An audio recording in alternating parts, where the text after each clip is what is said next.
Welcome to the official catch-up today. Well, the whole team's back together. How are we doing, lads? How are you doing, Derek? Pretty good, mate. How's you? Yeah, doing well. And Ben, how about yourself? Not bad, mate. Not bad. What he's been up to, actually, since we've not really spoken the last few weeks. He's been up to anything exciting? Aye, man. I'll jump in there. For those who don't know, I've learned how to drive for about 4 years because of epilepsy. So I got my driving licence back on the 1st of August. So I've been driving about like a madman for the last 7 days because I've been able to drive. It's been amazing. Been able to go and do stuff and just go wherever I like, pretty free, rather than having to rely on lifts and all that kind of good stuff. So that's what I've been up to. What about yourself, Derek? Kind of similar. I've actually bought a motor, so I can actually get around to all the games now, finally. So expect to see my face at a lot more Lowland and West of Scotland games rather than just ones I can get to with the old public transport when we eventually get back. What'd you get? Just a Fiesta, just a wee runaround for now, but touch wood, it hasn't broke down on me just yet. So. Well, nothing too exciting for me. I've just been playing my guitar, but I've been learning a few riffs and whatnot, but one of my strings snapped yesterday, so I was gutted, so I'm going to have to get more better strings, I think. That was a bit gutting, because I've been playing that pretty much all of lockdown. I always try to play the guitar, and I go through a phase of right, I'm going to learn, I'm going to teach myself, and then I've got a guitar in my office, and it's just I restring it maybe every 2 years, and then it's it gets played for a day or two, and it's nah, this is shite. Just put it back in the cupboard. I get designated a drum kit because I couldn't hack a guitar. Basically, all I can do is hit stuff in time. So it's not a bad shout, man. If you want to be in a band, you always this is true. This is true. Sit in the background, do your thing. Perfect opportunity though, lockdown, to learn new things. I've been learning the guitar. I played a wee bit. I wasn't amazing at it, but I've been learning a lot of stuff until my string snapped the other day. But shout out to the sponsors first, the Soccer Shop Direct on Twitter. You can find them at the Soccer Shop D. Been great with us. They've obviously sponsored us for a wee while now. You can get all your sort of football needs now that we're coming back into. Just check them out on Twitter or obviously on their website. We've heard some news about the football, obviously. I believe 14th of September, I read that sports stadia can reopen with limited spectators and physical distance. For the leagues, I believe, from what I've heard, obviously, we're probably talking about October time. What do you reckon? Yeah, well, we've had confirmation that the Championship, League 1 and League 2 are going back at the start of October now. The frustrating thing for us is it appears that non-league has been lumped into the grassroots football side of things when it comes to the Scottish Government's coronavirus plans. So we're still in the dark. We're still waiting for something. Just any clarification for the powers that be, just to say, right, here's the kind of dead set. The league will provisionally start on this date. And you think it wouldn't be too hard to just give us a date to get prepared for. Teams are already getting friendlies planned. They've been told they can play friendlies and they're back training again. But when you're kind of working towards the start of a season, you ideally need a date to prepare for, because otherwise you're just playing games aimlessly and hoping for the best. So I kind of feel like the SFA haven't really offered much guidance to anything out with the SPFL, unfortunately. And also on the financial side as well. They seemed quite happy with James Anderson's money for the league teams, but there's been very little in the way of guidance for financial support for clubs out with the SPFL as well. So a bit disappointed with the governing body all the way around, to be honest. Yeah, I think when you look at the return, the thing about returning is we will have to start the league with full fans. I don't think it works behind closed doors or limited capacity. I mean, limited capacity for some teams, maybe because they only get 100 fans, is going to be okay. But for your bigger teams, you maybe get 300, 400, maybe even 500 at the ground. They're going to need that to be able to survive. There's no way that the clubs can do that. I think you'll probably see teams playing some closed doors friendlies with the hope maybe of getting getting some kind of maybe bigger friendlies, more bigger local friendlies, kind of played with some fans there, and then kick into a league October. But I think it is hard for teams. I think teams have obviously been able to start training since kind of mid-July, a couple of weeks now. So I've seen teams kind of back to some sort of training. I think it's essentially 5 5 per group, and it's got to be the same group and stuff like that. So I've been watching a few of the co-winning sessions, and it's not training the same as they know it. So it'll take a lot of time for those boys to. You also can do a lot of cardio and stuff like that, running about and things like that. But actually, in terms of bottle work, it's pretty impossible. It's lack of contact and all that kind of thing. So they're hopeful that we get back to that and can kick on from there. But I think we're just at the mercy of the government. I guess that's the thing, isn't it? We're just waiting to see what we can do, and hopefully sooner rather than later we'll be able to get some sort of football on the go.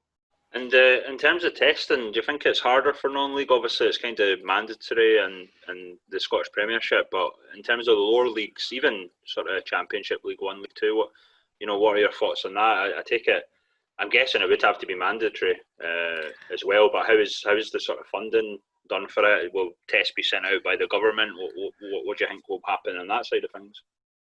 Again, we just need to wait and see. We need to get some guidance on it. I noticed there was a really good tweet that Danny Denham put out, one of the kind of guys that plays in the SPFL now, basically saying in the wake of Aberdeen's scandal, I say scandal, it wasn't really a scandal, it was just 8 boys being absolute morons. Kind of what happens in lower league, because he's a teacher.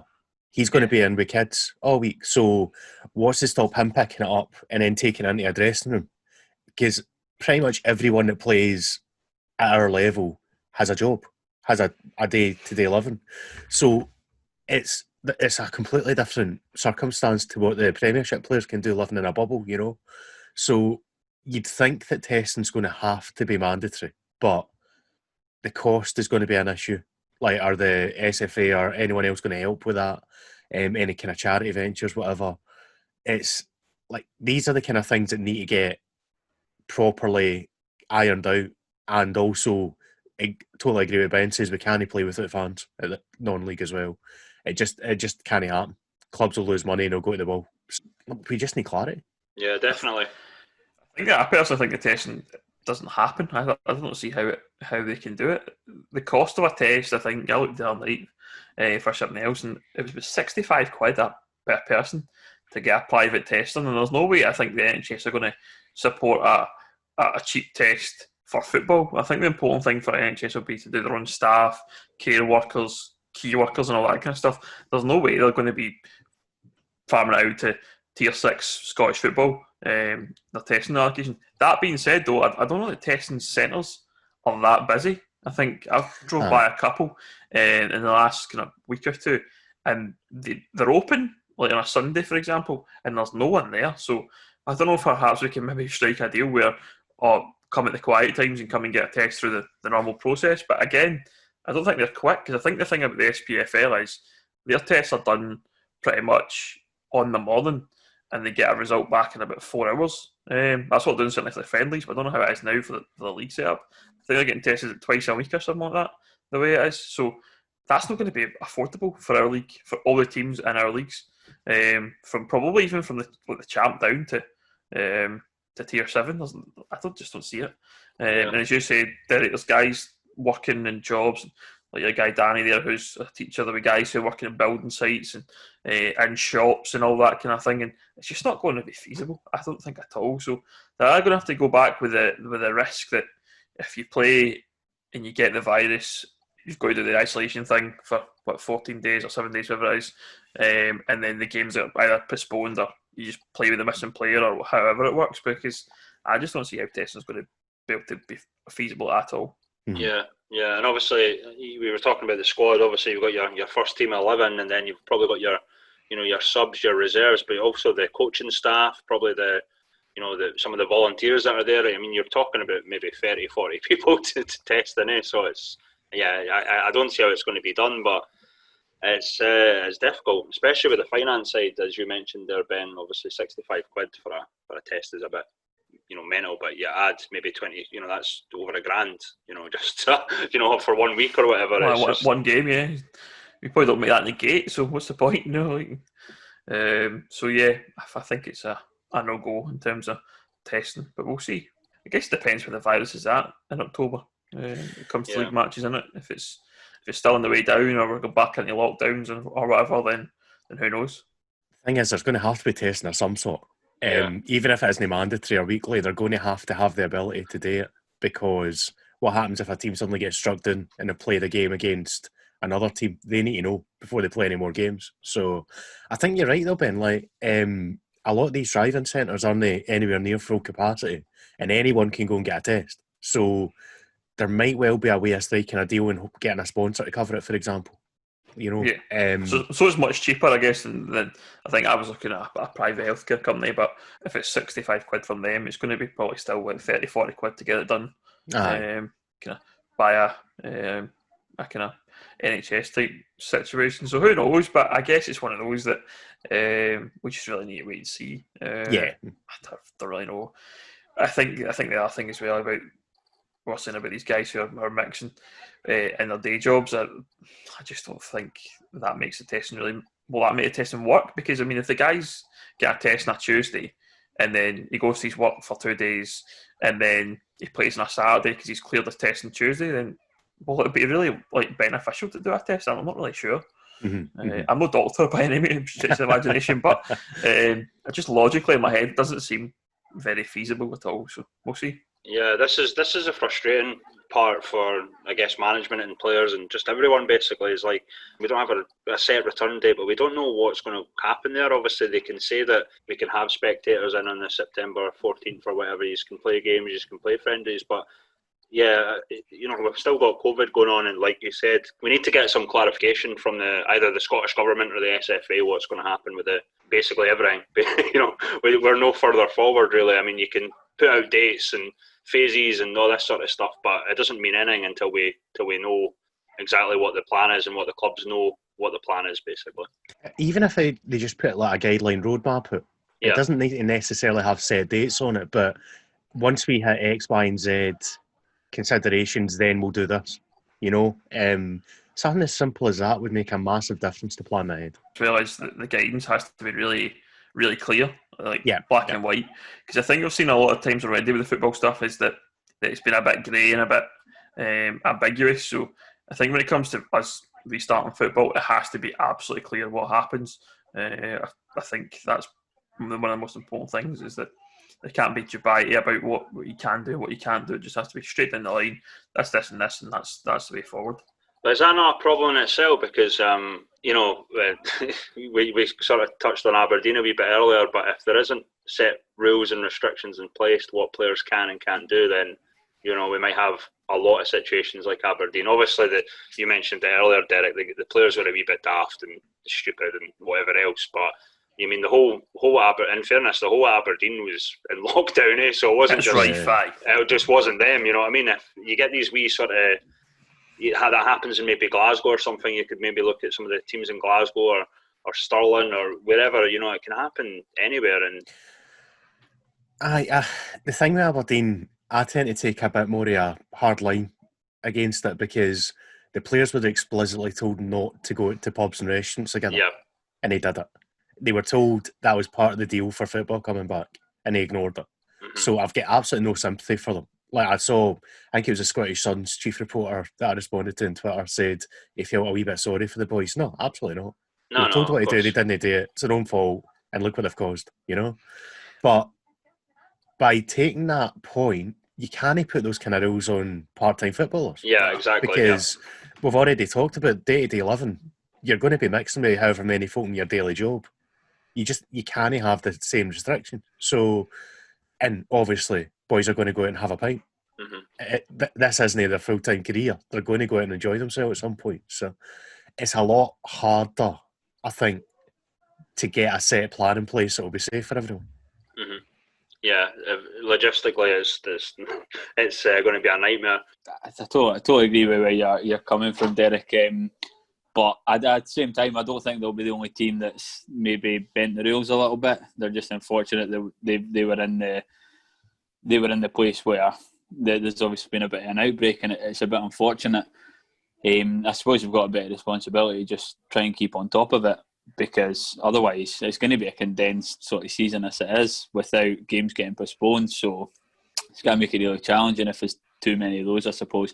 And then obviously, down at sort of lowland league level, I think it could become even more challenging, because, like you say, it's the at Aberdeen, it's their full time, that's their career.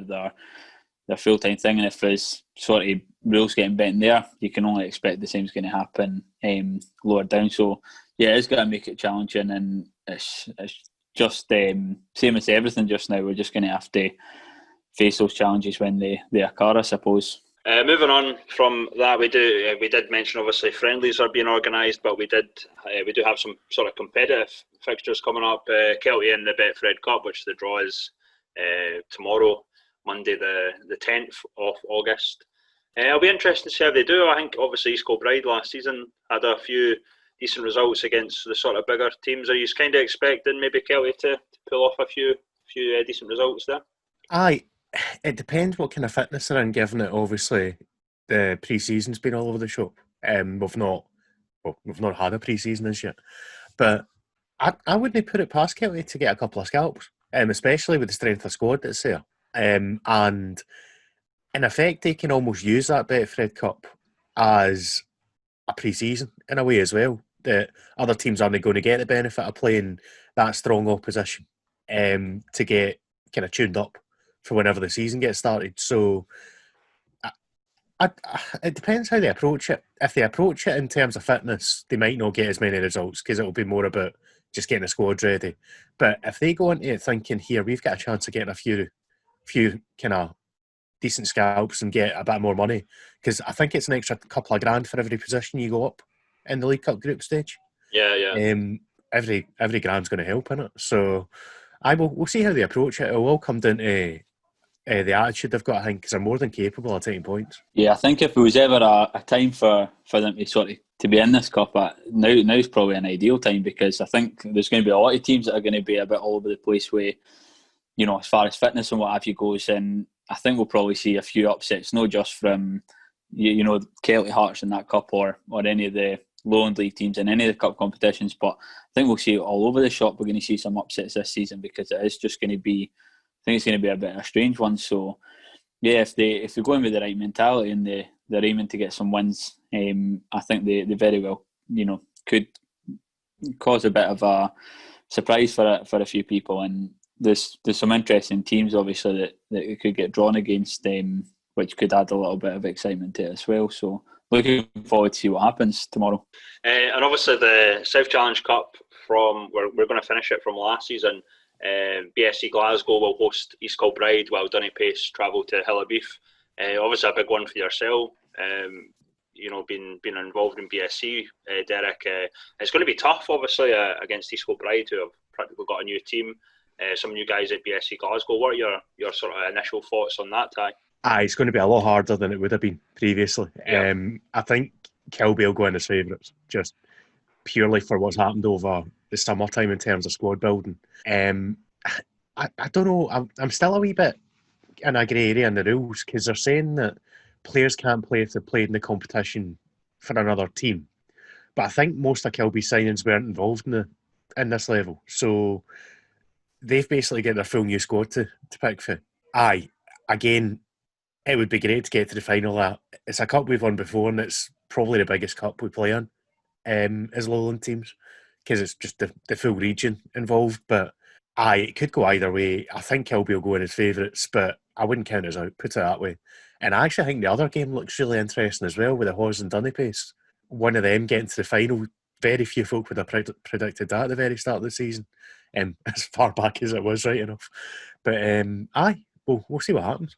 Yeah, Hillabeef have done actually not too bad in the sort of Lowland / East of Scotland Cups. They usually get sort of quite far, but Dunnipace, I think Hawes will be favourites, especially being at Kears Park. But Dunnipace, obviously me and Sean saw Dunnipace against Bonnyrigg, a decent side and whatnot. But I'm wondering do you think they'll play this season as well, the South Challenge Cup, if they're trying to finish it this season? The understanding I've got, well, at least what it was about a couple of weeks to a month ago, was the plan was they'd play half a league season and they'd try and play all the cups, but basically the cups would be sacrificed if they needed to for any scheduling purposes, which I think is a pretty sensible way of doing it, because you can't plan to play a full league season and suddenly a local lockdown comes in and you can't finish it, So it makes sense to have the cups as the things that would step aside and still have a full league campaign. But I think like I was saying, the South Cup's the biggest cup we've got, so I'd assume that would be the focus, and it'd be things like the Lowland League Cup that would step aside initially. So I think they'll give the South Challenge Cup a good go to get it running again. And obviously you've got things like the Football Nation Cup and all that as well. So we'll see what the priorities are when we get up and running. Yeah, because I mean it is good to hear that there is some news and it will be played out, because it would be a bit of a shame for the likes of BSE and Hillabeefy, Scotbride, Dunny-Pace not to get that far in the competition, not for it to be seen out. So I'm quite happy to see that. I've not seen anything on the Football Nations Cup yet, but we'll obviously probably hear news soon. In terms of the league season, as you say, I've heard that obviously from like yourselves before about the, where we're going to play half, because I mean as it stands we're already missing, if it is October, we're going to be missing 4 months of what the Lowland League would have been at. So it does make sense to sort of minimise the season and stuff like that. But I don't know, it's a weird one. We've obviously talked about testing and what could happen, but again with this COVID I think a lot can change. I believe that our rating's now back up to 1. I don't know if you guys had noticed that. So I looked like it was light at the end of the tunnel, but now we're kind of none the wiser, basically. Yeah, we just need to wait and see. None of us are experts in the medical side, are we? So, but it all goes back to getting. You're saying about the games kind of restarting and missing 2 or 3 months. The other thing you're missing in the 2 or 3 months is the weather. I think that's important. Yeah. If you don't start October, you're probably looking at October, November, December. You might lose matches in November, December. I mean, look at the rate we've had in July. So it's potential for losing games as well. So I think that's the thing. August is usually a good time to get kind of 2 or 3 games in midweek where you still get the light and stuff like that. I know obviously for you guys in the with the third leagues and stuff like that, you can play at night time, but certainly for us in the West and maybe lower down in the East, you're going to have to be relying on Saturday afternoon daytime matches. So that will be another thing. It limits your kind of your fixture list until you maybe get through to the kind of the end of May, June time when you maybe get a bit better weather. So I think the important thing is the league. I think that's the key thing. Get the league played, and then the cup after that is the bonus. But I think the thing about the cups is I don't see the point in starting the cup if you're not sure you're going to finish it. You should only really be starting the cup if you're definitely sure you're going to be able to play it. So if there's 3 or 4 cups that you can play in, maybe pick one of them and make it the absolute be all and end all in terms of whichever one's the most prestigious. I don't think there's any point to playing something that you might have to cancel. I think looking at from our own point of view, the Junior Cup still wants to be played, but I don't think anybody's really interested in that at the moment. I think it's gone. I don't think many teams, certainly not the top league, will play the Junior Cup, for example. So definitely think about playing the most important ones, and then think about the other ones. Maybe either not start them at all, or maybe make them like a kind of pre-season thing next year or something like that, perhaps. Yeah, and I think Derek touched on it, but obviously in terms of us, I would probably say the South Challenge Cup is probably the most prestigious, especially if it is adding the sort of west of Scotland into it as well. But obviously the Scottish Cup as well, I've not really heard anything. I think they're obviously going to play out like similar to the South Challenge. They're going to play out from last season, but I've not really heard anything about the Scottish Cup either. Yeah, they announced that basically they were going to play at the semi-finals and final, and I don't know if you saw the new format they proposed, which has been pretty roundly condemned by everyone. So there's been nothing since then. I suspect they're trying to work on some kind of half-baked plan in the meantime, but it would be a shame for teams that have just qualified for it for the first time ever, that aren't they going to get that opportunity. And it doesn't need to be the way they've proposed it in terms of just limiting non-league teams in it. Like, I put out a dead simple tweet I came up with in 5 minutes. Just here's an alternative to give everyone a shot that qualified for it and let them opt out if they want to. And you'd have one extra round. It's no difficult, but a lot of the decisions are getting made kind of with more preference towards the bigger sides at the moment. And given that they're the ones that have got their league seasons planned out, you can kind of understand in one way the way they're doing it, but you've got to keep the integrity of the competition as well. Yeah. You can't have teams putting all their money into club licensing to get in the cup for the first time, to putting all their efforts into the cup shield to qualify for the first time, and then just say, oh, by the way, we'll just pay you off this year. It just doesn't work like that. No, and I never actually forgot about that, Derek. To be honest with you, because I think, as you said, I remember the initial plan being a bit like, yeah, that's it doesn't really work for us, obviously non-league. But yeah, it's one of these things again where do you put the league over the cup, and it's an interesting point, really. I think the league has to come first. I think just to touch on that, I think from a West point of view, I'm really chuffed to see that being a thing in the pyramid, as the league does take priority, because for years we've had it the opposite way around. It the Junior Cup's always taking priority over all your league matches, and you have a league season mapped out up until like December, and you get more fixtures in December, and it's like, well, if you can't play a cup match one Saturday, or next opponent the following Saturday becomes the cup game, or you remember your opponent's been playing in the cup and your match gets cancelled. So I like the bit of stability that brings. I'm really looking forward to that. The fact that you'll have a full fixture list probably from I'll say October right through to the end of the summer, whereas I say just now you don't really know. You can't like plan ahead beyond kind of Christmas for us just now. So don't get me wrong, the guys who do the fixtures and stuff like that in the West are good guys and do a good job, but it'll be nice to have that kind of bit of stability coming into the pyramid. Yeah, and speaking on the league, we obviously will be going through the sort of favourites, our initial thoughts, and maybe our surprises coming into the season. We'll start with the Lone League. What are your thoughts? Who's the favourites for you guys? The conversations we've obviously all had, and what we've seen on social media, is East Kilbride that are standing out pretty early on. I'm going to be the first one that probably has to eat the hat, because I think if we listen to the end of last season, I'd sort of written them off for this season. I couldn't see them bouncing back, but you can see they're definitely going for it. Kelty, they've got to be considered as well. They're obviously going to be right up there. Still got a solid team, and they've made some decent additions there. And then there's a few teams that are just, they're always there. They're about your BSCs. You can still see the likes of Spartans and Civil pushing up a little bit. And Bonnyrigg, after what they did last season, you'd expect them to be up there. But Kilbride, they've made the most changes. Kelty have added a wee bit of strength, and Bonnyrigg, they've more or less seemed to be staying the same, but they already had a pretty solid setup there, and they were pretty consistent. They all know each other. They know where they're going to be. They know how to play together, and that's a huge advantage on its own. And BSC have a little bit. I suppose BSC have been a team that have lived off that in the past, but after some success last season, a couple of the guys have gone. They've brought some people in, so there's going to be a wee bit of change in BSC, which we haven't seen over the last couple of seasons. So it'll be interesting to see how it goes there. I don't know if there's anybody else you guys think might stick out, but those are some of the ones that stand out, I think, for me so far. Yeah, I think East Kilbride, you're right, Sean, look pretty strong from what I've seen from their transfers and bringing in a new manager at the beginning there as well. So I'm keen to see how Cali Braves get on. I watched their documentary on STV a few weeks back, and really keen to see how they do, because I didn't really know much about their story at all, to be honest. So kind of learning about them and to see how they go on, I'm really going to follow them, I think, this season in terms of Lowland League.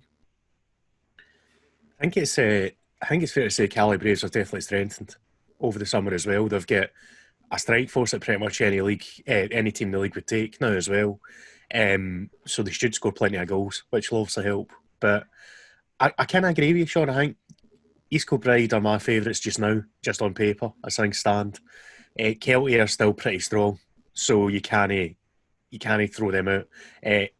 I kind of coming round to Chris's thinking on Bonnyrigg Roads as well, and that they've not made any major signings, I know, but they've kept the same squad together, and it had such a good season last season. There's no reason why they're not going to be right up there again as well. BSC, I'm kind of taking a wait-and-see approach, because it was big losses we had. Like Tam Collins, Tam Orr, Martin Green, all departing. It basically means we had no strike force left for last season. So I'm really intrigued to see how the new boys do when they come in. Ryan Tierney and Alfie Agumai seem really decent signings, but with BSC, I take a more wait and see approach until kind of we know what it's going to look like up front, because the midfield's really strong, defence is really strong, still got a great keeper. It's all going to come down to the final third for us to kind of see where we end up this season, to be honest. Yeah, and I think they think I'm better than them, but I generally do believe Bonnyrigg Rose are my favourites, and it's mainly because of what you guys have mentioned. They have the same team there. They brought in guys like Bob Wilson, who's worked under Robbie Horn before at Berwick. They've brought in Andy Mayer, who is a very decent player. Obviously played at Civil for a few years in Spartans. And Jordan Smith's an interesting one for me because he's a proper goal scorer, highest goal scorer in East of Scotland last season. I think they have strengthened in the right areas. And I think Bonnyrigg we saw last season, they're dangerous at a lot of things, sort of set plays. They defend, kind of always employ a sort of low block. I think they're very structured, very decent team.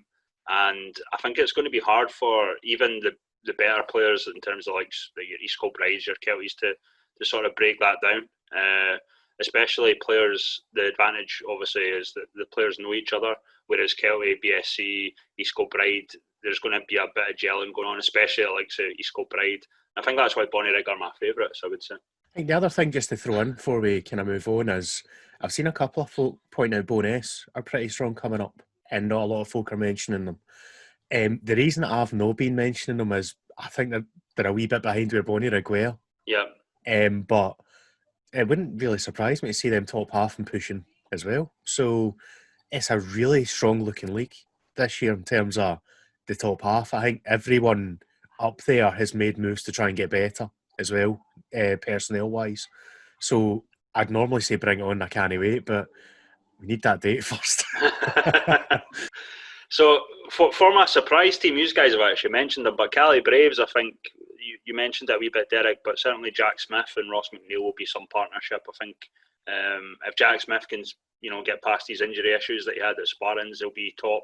I think one or two players needed in defence, but I think they've made some really decent re-signings and signings. They've got in guys like Gavin Lackland, who was previously at Colts and stuff. So they've got guys that can bring in experience. I think they are one of my surprises, but I think Cumbernauld Colts too.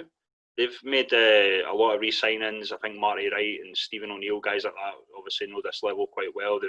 They had the only team that beat Kelty last season. Brought in a lot of boys from Queen's Park. I think they could surprise a few in terms of where they could be in the league.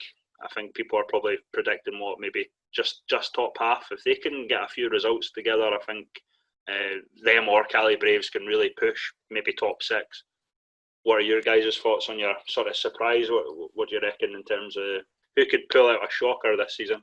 I was going to say Cumbernauld Colts because they've really benefited for that revolution at Queen's Park, haven't they? That basically boys that were getting a game there have suddenly jumped into Cumbernauld.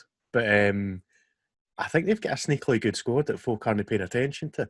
They have lost Kirwan, who's a big loss, but I could see them doing really well, to be honest. And Cali Braves, I suppose, are still a wee bit under the radar, but I've seen more people mentioning their name rather than the Colts, so I'll go with the Colts.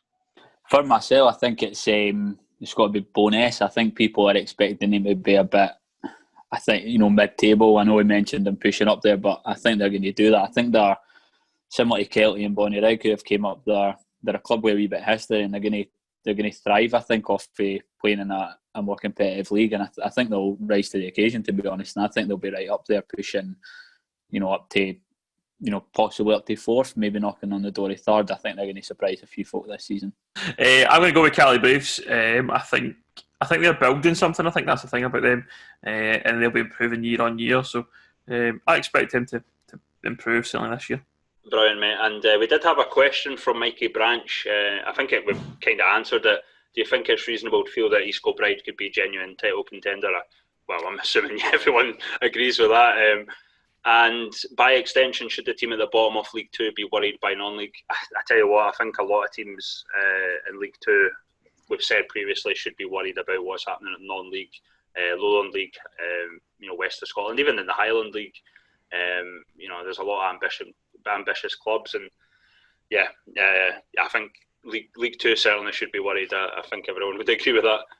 I suspect there might be a bit of a reaction this year, get cancelled for the previous season. So I'll see another Berwick situation where it's reasonably comfortable for the winner of the Highland or Lowland playoff, which it just ups the ante even more for this season when it gets going.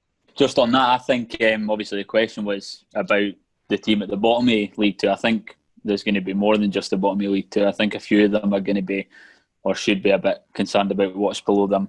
And we've already touched on it obviously already, but with the Betfred just around the corner, I think there'll be a lot of eyes on the League Two opposition that do get drawn in the same group as Kelty. I think the other teams that are in Lowland and Highland are going to be keeping an eye on that game as well to see kind of what gap there is. But yeah, I think it extends a bit further than just the team at the bottom of League Two. I think there's a few in there that know if they have a bad season, it could be pretty massive for their team, because they could easily find themselves dropping down into the Lowland or Highland League. Yeah, absolutely. And we'll start with the West of Scotland, since we've got Ben here. Who are your favourites for the West of Scotland, Ben? Now, I guess the big one is Darvel. I think you've got to look at that team and look at that and say, look, they're going for it. They're absolutely coming up to go for it. They've spent the money. Fair play to them. If they've got the money to spend, then go for it. Why not? Looking at Talbot, I think Talbot have kept the same squad as last season. We'll still think they're waiting on a couple of players to re-sign. So they're still going to be strong regardless. I think the main thing about Darvel will be, can they play as a team? I think you've got all these superstars coming into your lineup, but will they actually be able to play as a unit and actually beat the teams? I think that's the thing that most people are talking about just now. It's great to have all the money and all these great players which they've got, but I'm looking at co-winning, and we've kept most of our squad. We sat at top of the league for pretty much most of the season. I don't see why we can't challenge again. I think though, looking at Darvel, I think if you're going to pick one team, it'll be Darvel. I think that squad just looks tremendous. The manager seems like he's switched on and knows what he's doing as well. The whole club itself has a bit of a real drive to become a success story within the pyramid. So why not? I think Darvel's the team to watch this year for sure. What about yourself, Derek? I'm going to side with Talbot, just purely because, like, Darvel's basically got a brand new squad, and it might take a wee few games to get them gelling, as Ben says. Talbot, I've got a bunch of boys that know exactly what their job is. They're well drilled. They've got a great gaffer, arguably the best gaffer in the West of Scotland. They'll know exactly what their job is. They stick to they just stick to it every time. The results over the last few years speak for themselves. So unless Darvel hit the ground running and really put some markers down, I'm still going to side with Talbot, I think, to win the West of Scotland Premier. Yeah, I think for me the top three will be Talbot, Coton and Darvel, but I'm not too sure what the order will be. But I guess they've got to look at the other teams like Pollock as well, and probably Everton Meadow. They've got new management in there as well, who will be looking to impress and show that they're capable. So they've made a few good signings in that front. I guess they're the teams to watch. Clydebank, no mugs either, so it's going to be a competitive league for sure. And I think that's the key thing, is that it's going to be really competitive. And with the fact that you're going to have 7 teams drop out in the first season, is going to make that really, really, really exciting. If you get yourself into a bottom half dogfight when you're only maybe 2 or 3 places potentially from relegation, if you're going down with 7 or potentially 8, depending on what happens in the league before, I guess it's probably unlikely that there'll be 8, but who knows how that'll play out. But yeah, I think it's going to be exciting, very, very interesting for the first season. I think that people will be talking about all the teams involved, and I guess you've got Trin, my favourites, Ryan Stevenson, now Christian Nadi involved at Trin, so I'm really excited to see what happens there. Nadi is some player at this level in terms of goal scoring, so and I guess we've talked about Ryan Stevenson plenty of times in this podcast. He's when he plays, he's amazing. When he doesn't, he's hopeless. So we'll see what happens to Trin. Motion to sponsor Ryan Stevenson on behalf of the podcast right now.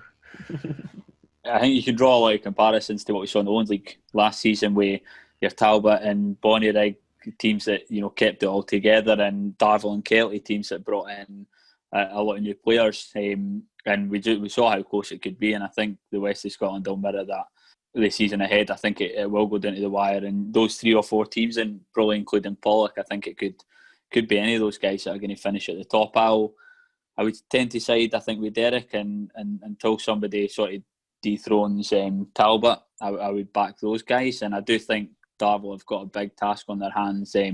Following Kelty quite closely, we saw how it takes a few games for players to gel, and I think Darvel might even have a bigger task on their hand next season. So until somebody sort of dethrones Talbot, I reckon I would be backing them to win that first season. Yeah, I would actually agree. I think Talbot. I think it's easy to forget how good Talbot are, because they've not really, Darvel and other teams in the west of Scotland, like Drumchapel and whatnot, have been making all these amazing signings. But Talbot are very strong. You guys have mentioned, obviously, they've got a class manager, a class team. I'd agree. I would say they're my favourites. For surprises, I would say Bonnyton Thistle. I think they're going to shock a few. Obviously Alan Robertson does a fantastic job as a manager there. But I think looking further down, I'd probably say St Cadoc's. They look like they have a decent team for this sort of conferences. They're probably going to be another shock for me, I think, or potentially Drumchapel as well. Obviously, as I mentioned, they've made some really class signings. Yeah, I agree with you. The two of them have made some pretty eye-catching moves. The thing with St Cadoc's as well is a lot of their coaching staff are old SPFL players as well. Like Mark McLaughlin's one of the boys that's involved there. So they've got everything seemingly quite well set off the pitch as well as on it. And it'll be exciting for them, obviously, being their first year of being in the pyramid. But having not come for the juniors, it's like first year as a senior football club. So they'll, like you've seen Inverkeithing Hillfield Swifts have hit the ground running, having done similar in the East. Very, very new football club as a senior side, and they just got promoted. So there's nothing to stop either Drumchapel or St Cadoc's jumping up to the Premier for next year. I think that's it, isn't it, with the conference system in place certainly for this year. There's a lot of chances for these teams to become a top Premiership team next season. I think you're right. They both you mentioned look strong. I think the one I've seen so far is Arthurlie.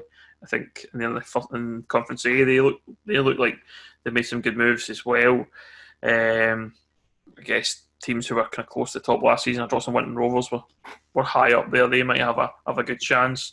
But this conference is going to be tasty because that's your chance to maybe go from being a League Two side effectively to a Premiership side in pretty much 2 seasons. So there'll be teams down at the bottom there who really fancy kind of becoming a top side and say kicking on. So yeah, keep an eye out on the West conferences for sure too. Going into the East of Scotland, I made my predictions fairly early, but I think Linlithgow Rose are certainly my favourites. Them or Broxburn Athletic, I think, have both made quality signings. Linlithgow, they had a pretty poor season last season. I think they finished 9th, which is obviously quite poor for them. Obviously, Brian Ferguson didn't have the whole season in charge. He's made a few interesting signings. I think Paul Willis is a quality signing. Some of the boys from East Kilbride, obviously, like Scott Stevenson, Dean Kearns and whatnot. But Broxburn as well, I think, are equally as strong. I would probably not discount them. I think they're between them and Linlithgow, they're probably the favourites, but obviously Hillabeef are always up there as well. What are your initial thoughts on East of Scotland, guys? The only other team that you've not mentioned there that I'd throw in would be Pennycook, because the last couple of years have proven that they're always kind of going to be in there or thereabouts. It's a really tough league to call, the East of Scotland Prem, isn't it? It's I think I agree with you that I'd maybe put Linlithgow Rose as the favourites, and you kind of feel that I've watched Bonnyrigg go up, watched Kelty go up, watched now Bo'ness go up, and they're probably sitting there thinking, right, it's our time now. Like let's get our skates on, let's get moving. But yes, it's a really tough one to call, and by the same token as saying that Rose are probably my favourites, it wouldn't surprise me to see them 4th or 5th either. So who knows? I'm going to mix up. I'm going to go with Camelon as my option. I don't know an awful lot about East of Scotland Football League, but I certainly noticed them last year. They seem to do quite well within the league, and they're kind of up there alongside the likes of Broxburn, Hillabeef in terms of kind of the points and wins and stuff like that within the league table last year. So I know Camelon is a good cup side, so I'm going to go with Camelon this year for me. Yeah, I think Camelon they're definitely an ambitious side, and they've got a really good following. It wouldn't surprise me to see them up there, but From what I've seen in the last few months and for watching a few of their games towards the end of the last season, it's Helabeath that I'm sort of pipping to win the league. They've not made as many signings as some of the other guys, but they've kept a lot of their team together, and yeah, they gelled really well in the games that I saw them play in last season. And yeah, I think some teams will need to do a really good job to get points against Helabeath. I think they're going to be strong next season. For my surprise team in the East of Scotland, I think Crossgate's Primrose have brought in. I think they've got a class team actually for the Premiership. They done quite well in the East of Scotland last season, and I think they're just going to build on that. Obviously, Gary Layton just came back from his sort of career break. They've got guys like Kieran Chalmers who have obviously played well, and a few of the ex-Kelty boys. So I think it's interesting at Crossgates. I think they'll shock a few. I think they'll definitely push this season in the East of Scotland. Right, I'm going to go with Hillfield Swifts because they've only just managed to sneak up by virtue of Bo'ness getting promoted. But I just feel like they're a team that, with momentum, they'll survive, I reckon. I don't see them going down again. And they're a really ambitious wee outfit that have got started the right way. They've got all the youth teams underneath as well, so they're built for future success. So I quite fancy them to do all right and maybe even finish mid-table this season. It'd be Dundonald for myself. They sort of hung about your mid-table last season, but they had a lot of players going in and out. Got to go along and see them when they played against Bonnyrigg, and they played a really strong game there. Those are the guys that they've kept a lot of their players together. Those are the guys that I wouldn't be surprised to see pushing up the top this season, and a team that nobody's really talking about. And they've got Stuart Cargill as well, and that helps. For the South, to be honest, I don't really know too much. Our knowledge of the South, I think it's getting better. Obviously, with the South of Scotland is becoming socially up to par, I would say, in terms of the media that they're doing. Obviously, they've brought a guy in, and he's doing a fantastic job. Initial thoughts, I'd probably say Free Rovers. I know Vinnie Parker's just taken over there, but I think they've still got a strong squad. Certainly in terms of names that I know of, they're a team that I would look probably to get to win the title again, basically. But it really depends on how Vinny does in his first season in management. Obviously, you can't discount Stranraer reserves; they always seem to sort of be up there. In terms of my surprise, I would probably say there's a lot of buzz around St Cuthberts. They've made a few signings early on, and I think the South of Scotland's looking like a really decent league this season. It's looking pretty competitive, I still think that Stranraer reserves are probably going to be the favourites to take it, but with any reserve side, it's hard to tell with squad wise what they're going to look like. They were pretty imperious last season though, and you'd imagine that given it the SPFL kind of start dates and everything's all set, the boys will be ready to go for the reserve team as well. I quite like Vinny going into Threave. I think that'll work quite well for them.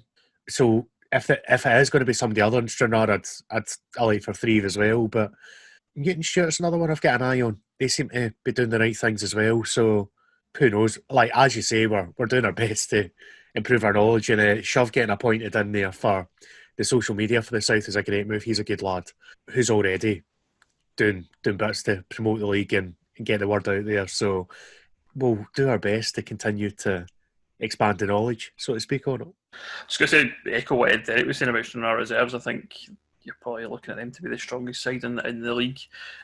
But it'll be interesting to see. Obviously, Cali Braves got a reserves team in there, so I guess it depends what they bring in into the country, if they can get guys in for, or they're going to pick up guys from Scotland this year. Who knows? Because obviously, I think looking at what they normally do is that they bring in people to come to. It's like they come to study in Scotland, isn't it, or something? And basically, the reserve team is made up of guys who don't play in the first team. So I'll be interested to see how they do, because I guess who knows what their squad could be like as well. So watch those reserve teams for sure. Mid Arundel might be a wee bit stronger this year. Yeah. I think from what I've seen, spoke to a few people who kind of are down in that region. That's a team that they kind of have mentioned to me already. Is that I think as well they're probably looking at picking up guys who maybe are playing in who've been playing in maybe like the kind of West teams or are in the central and maybe don't want to travel up to like Glasgow or whatever, so they're going to maybe just decide to play in their kind of own kind of hometowns, if you like. So you might see that league become stronger because of that. So I think there's a few players that I know of that are talking about kind of playing down there rather than kind of coming up to like say Ayrshire or Glasgow or even the East to play in teams that are in the higher divisions, because it's like, well, what's the point in travelling 2 hours or 3 hours to play football in this current situation? We don't really know what's going to happen. So yeah, that league should get stronger for sure. And obviously the teams have kind of came out of that league to go into the West as well, so that'll mix up as well, because they're missing 2 or 3 teams who were playing there last year, like Bonington obviously coming into the West, so it gives other teams an opportunity to kick on from there. Yeah, I think I'll be back in Threave to win it this season. I think taking a sort of a different view on it, I think your Stranraers and what have you might have more of an inclination to look to the reserves with everything that's going on just now and with the financial state of football at the moment. So I think they could potentially start suffering, and I think we might see another team, maybe a Mid-Annandale, challenging for that second place and pushing on to Threave. It's going to be an interesting one, and yeah, you can't write off Kelty Braves because they do some interesting things, and it's, some of these things are going to pay off, and this could be the season for them. How does it work with the reserves then? Can they not get promoted? Is that the way it works? It's just no promotion for the reserve teams? Yep, they can't get promoted, yeah. Yeah, you need a club licence for promotion. Reserve teams can't get licensed. It's a senior team that gets licensed. Yeah. So Tier 7 is the top level for reserve sides. Kind of side note, anyone that mentions Old Firm Colts are more than welcome to go to Tier 7. Tier 6. I'm surprised that those reserve teams didn't go into the Development League. Especially Kelty Braves being in the Central Belt. Is there much benefit to playing the South of Scotland League for them, I wonder? They do have a Development League team too. Oh, do as well, right? Yeah. So they've got a fair few teams, to be honest. Yeah, okay. That makes sense then. I didn't realise they had a team in the development set up already, so fair enough. Yeah. We did have a few questions from Jonathan Needham, obviously the part of the Gretna Fans Pod. I think he's done a fantastic job with that. I don't know if you guys have been listening in. We've kind of covered a few of his points, but I don't know if we'll cover it. We'd have to make a whole new podcast for some of the questions he's asked here, but we'll go with interesting signings made so far. Who's the most interesting signing? We'll go with one from just one guy from any sort of league. I'll go with Mark Stewart. He signed at Drumchapel. I think he's a great forward for that level. In fact, changing mind completely. Gary Hawkins signed for Gartcairn, yeah. I mean, Gary Hawkins, when he was at Kilmarnock, was absolutely phenomenal on the ball. He's one of those kind of players where you don't lose your touch. You might lose the fitness, but I think he'll be tremendous at that level for sure. So I'm going to go with Gary. For myself, I'll keep it close at home, and it's Higginbottom at Kelty. I think supporting Fash, I think it's just going to be a really interesting dynamic for Kelty next season. And goals, they weren't short of them last season, and they've added somebody to just work up, play behind Nathan Austin. And I think that's going to be really interesting duo for next season.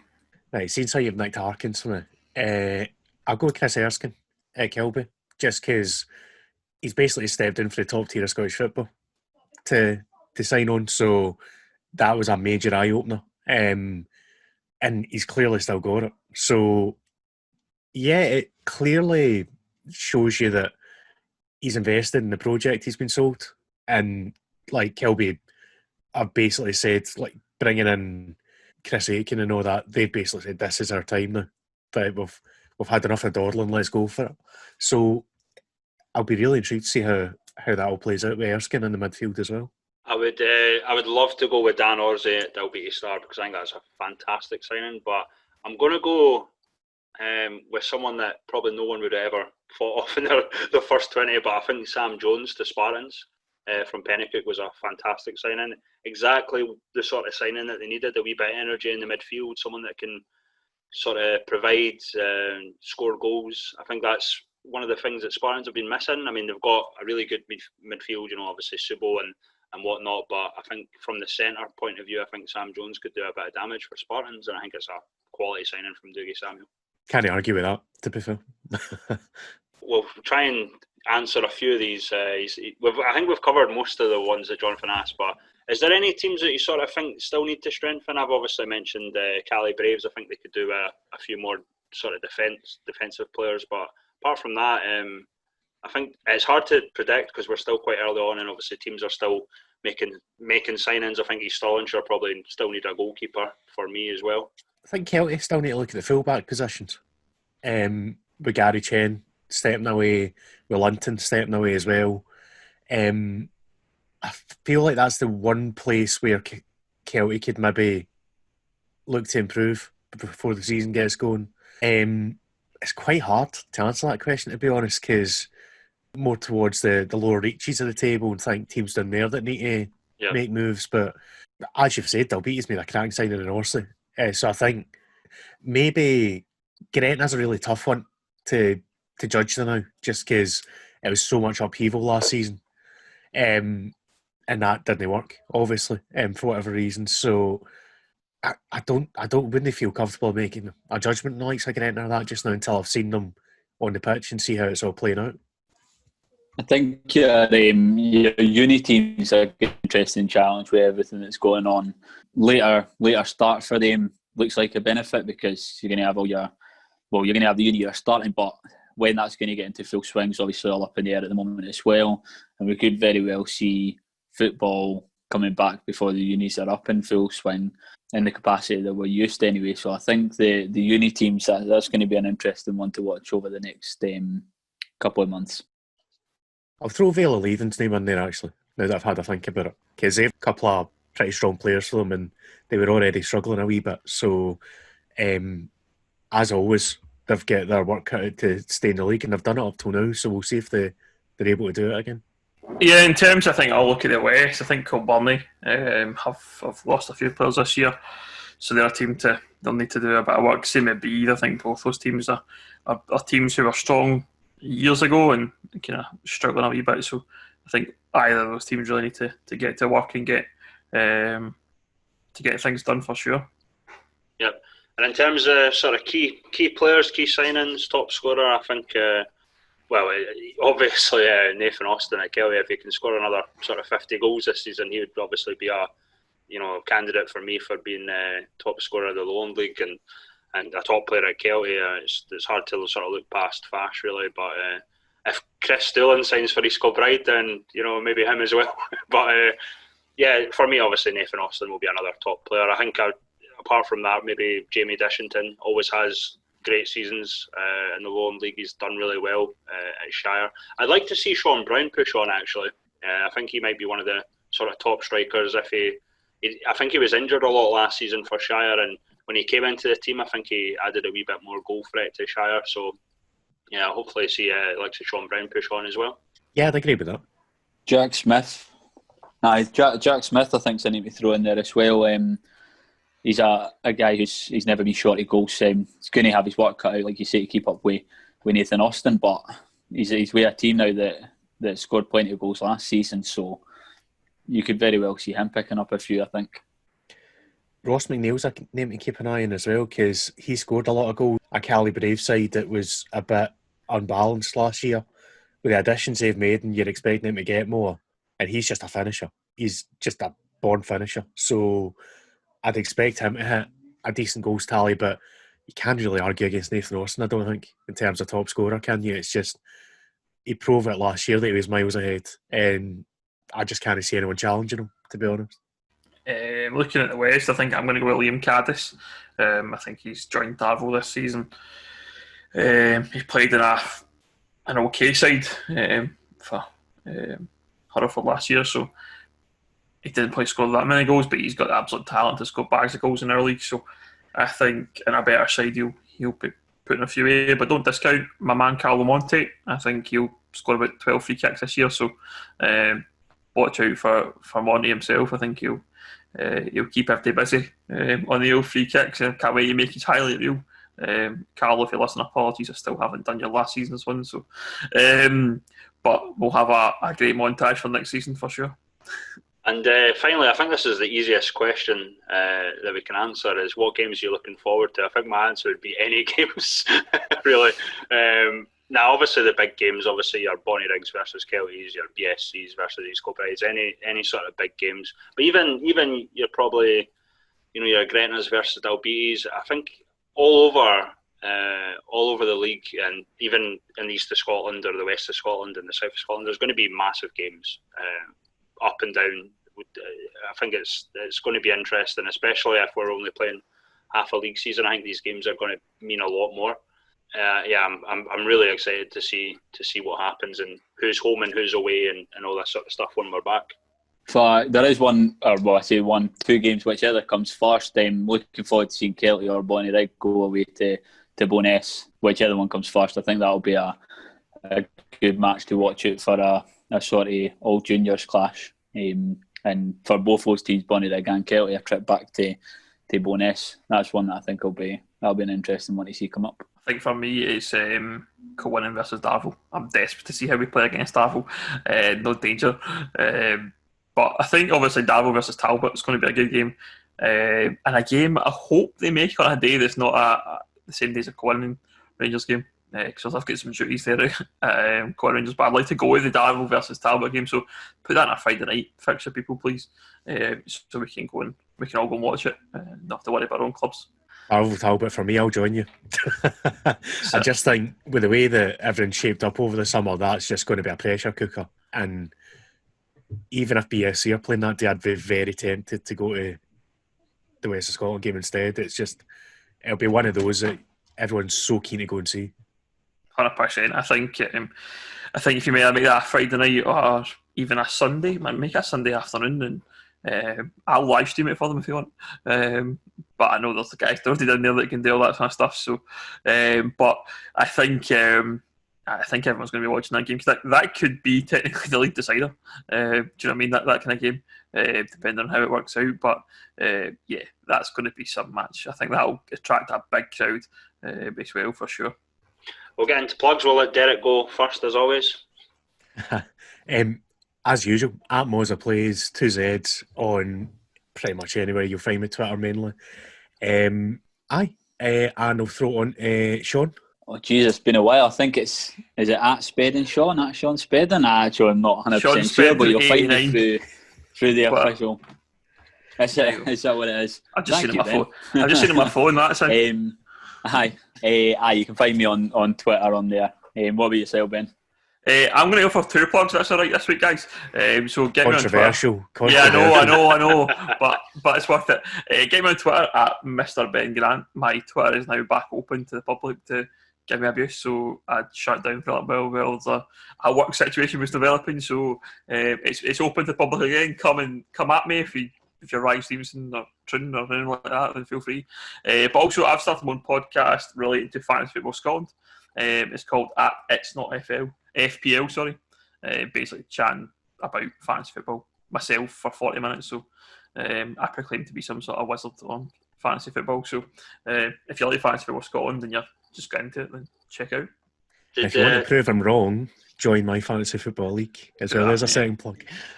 Me and Moz have got a side bet going. Whoever finishes above the other person will send the other person a top from their team. So Moza, I'm going to win. He's absolutely going to win because I'm useless at fantasy football. So, and I just didn't take part because I think I do 1 week and then I totally forget about it, and then I get obsessed by it, man. I absolutely get obsessed. I think the one small mercy right now is that the Fantasy Football Scotland is only on your mobile phone. You can't get it on your computer because if I could get it on my computer while it's meant to be working, probably waste a lot more time, but because on your phone, a bit limited. Bad news for you because it's coming to the computer. I know. I was like, no, just keep it away.